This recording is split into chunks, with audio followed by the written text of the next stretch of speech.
ऐकूया थेट धुळ्यामध्ये जाऊयात. अमित शहा बोलतायत.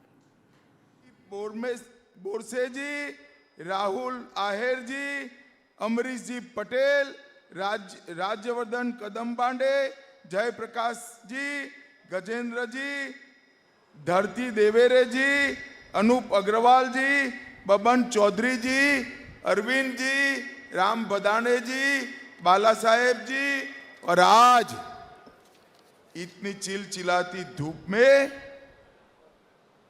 इतनी बड़ी संख्या में आए हुए प्यारे भाइयों, बहनों, माताओं और मेरे जिगर के टुकड़े जैसे युवा मित्रों, आप सभी को नमस्कार। भाइयों बहनों, सबसे पहले मैं धूले शहर की ग्राम देवी एकवीरा माता के मंदिर को प्रणाम कर कर मेरी बात की शुरुआत करता हूं। गुरुद्वारा नानक साहिब जी, रोकड़ोबा हनुमान मंदिर, कालिका मंदिर, सिद्धेश्वर गणपति मंदिर, ये सभी देवस्थानों को प्रणाम कर कर मेरी बात की शुरुआत करता हूं। मैं जब यहां महाराष्ट्र की पवित्र भूमि पर आया हूं तब हिंदवी स्वराज की स्थापना करने वाले छत्रपति शिवाजी महाराज, धर्मवीर संभाजी महाराज, बाबा साहेब आंबेडकर जी और महात्मा ज्योतिबा फूले को भी मनपूर्वक प्रणाम करता हूं। और धुले वालों, आजकल जिनका नाम लेना उद्धव जी ने छोड़ दिया है, वो वीर सावरकर को भी प्रणाम कर कर मेरी बात की शुरुआत। आज देश में चौथे चरण का चुनाव चल रहा है।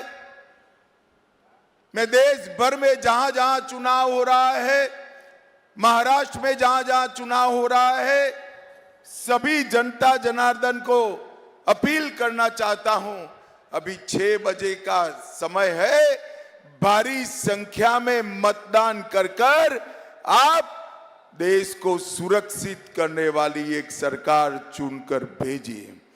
भाइयों बहनों, ये चुनाव जो है 2 खेमों में बटा हुआ है। एक और नरेंद्र मोदी जी है और दूसरी ओर राहुल बाबा है। एक और 12 लाख करोड़ के घपले, घोटाले, भ्रष्टाचार करने वाली कांग्रेस पार्टी और उनके साथी है, और दूसरी ओर 23 साल तक मुख्यमंत्री और प्रधानमंत्री रहने के बावजूद 25 पैसे का जिन पर आरोप नहीं है, ऐसे हमारे प्रिय नरेंद्र मोदी हैं। भाइयों बहनों, एक और थोड़ी गर्मी बढ़ते ही बैंकॉक थाईलैंड जाकर छुट्टी मनाने वाले राहुल बाबा है, और दूसरी ओर 23 साल तक दीपावली की भी छुट्टी लिए बगैर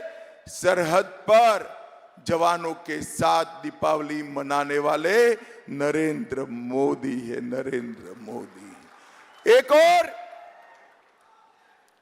चांदी के चम्मच के साथ पैदा हुए राहुल गांधी है, और दूसरी ओर चाय बेचने वाले गरीब के घर में जन्म लेने वाले नरेंद्र मोदी। दूल्हे वालों, आप लोगों ने दोनों के बीच में चुनाव करना है।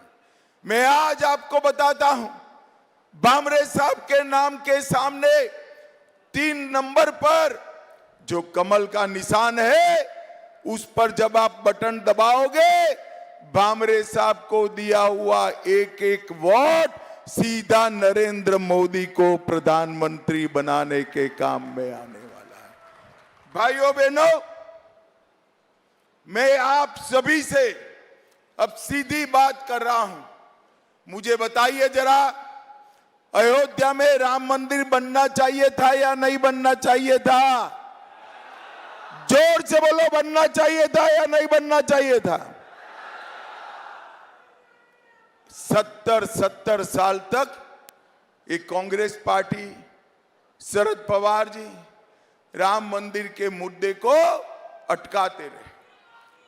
कोर्ट में उलझाते रहे। अरे एक बार सरकार तो बनाओ, बाकी सब भी हो जाएगा। कोर्ट में उलझाते रहे। आपने मोदी जी को दूसरी बार प्रधानमंत्री बनाया।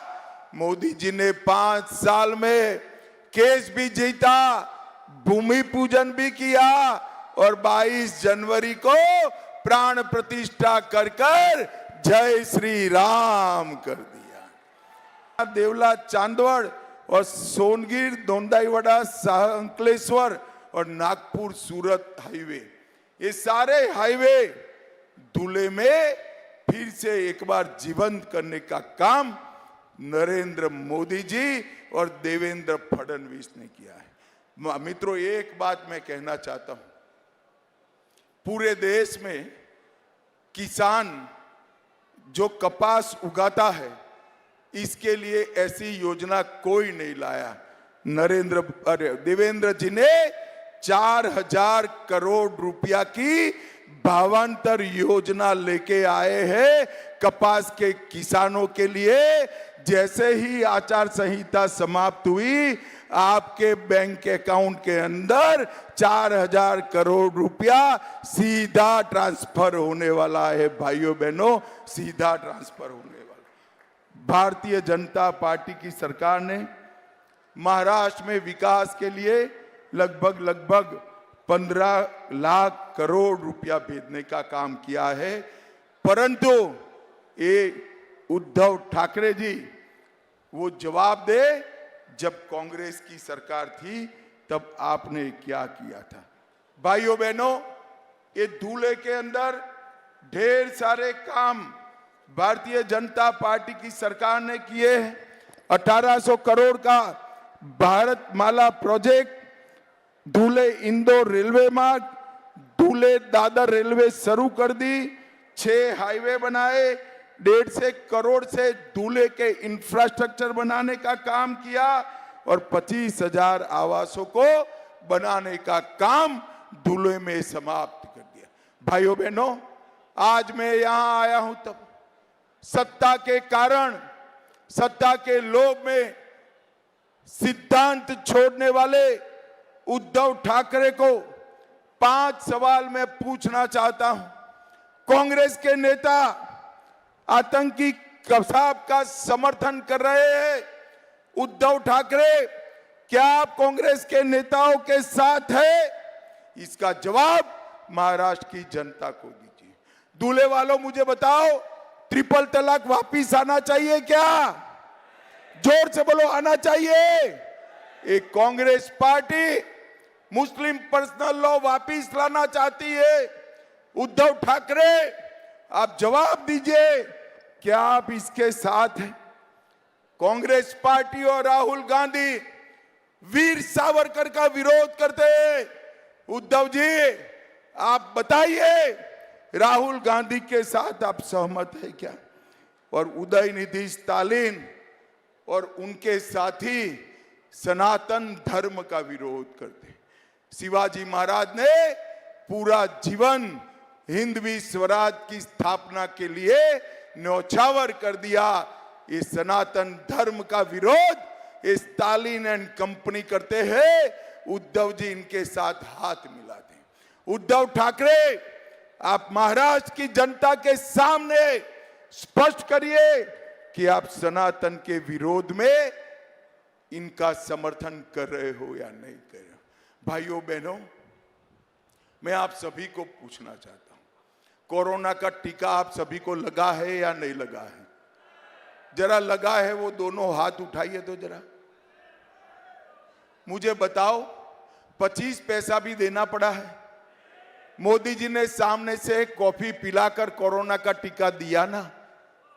मुझे बताओ, कोरोना जैसा कोई संकट देश पर आता है, ये इंडिया अलायंस के नेता राहुल गांधी देश को बचा सकते हैं क्या? अरे जोर से बोलो, बचा सकते हैं क्या? चंद्रमा पर चंद्रयान को पहुंचा सकते हैं क्या? अरे जिसका खुद का लॉन्चिंग राजनीति में 20-20 बार फेल हो गया, वो राहुल गांधी क्या चंद्रयान लॉन्च करेंगे? भाइयों, ये पाकिस्तान को मुंह तोड़ जवाब दे सकते हैं क्या? जोर से बोलो, दे सकते हैं? ये नक्सलवाद समाप्त कर सकते हैं? ये आतंकवाद समाप्त कर सकते हैं? ये देश को समृद्ध बना सकते हैं? ये गरीबों के घर में गैस, पानी, घर, बिजली, स्वास्थ्य की सेवाएं, मुफ्त अनाज पहुंचा सकते हैं क्या? भाइयों बहनों, ये लोग केवल और केवल अपने परिवार के लिए भी इकट्ठा हुए।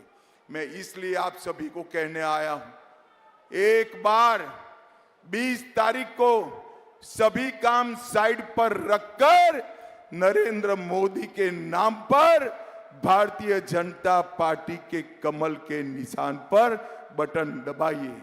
मुझे बताओ भाइयों बहनों, 20 तारीख को भामरे साहब को जिताओगे क्या? अरे जोर से बोलो, जिताओगे?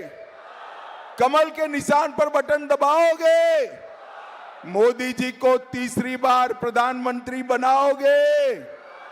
तो मेरे साथ दोनों हाथ उठाइए, उठाइए दोनों हाथ, विजय के संकल्प की मुट्ठी भींचे और जोर से बोलिए, जय श्री राम, भारत माता की, भारत माता की, वंदे वंदे। आप सभी का बहुत बहुत मनपूर्वक धन्यवाद। Thank you.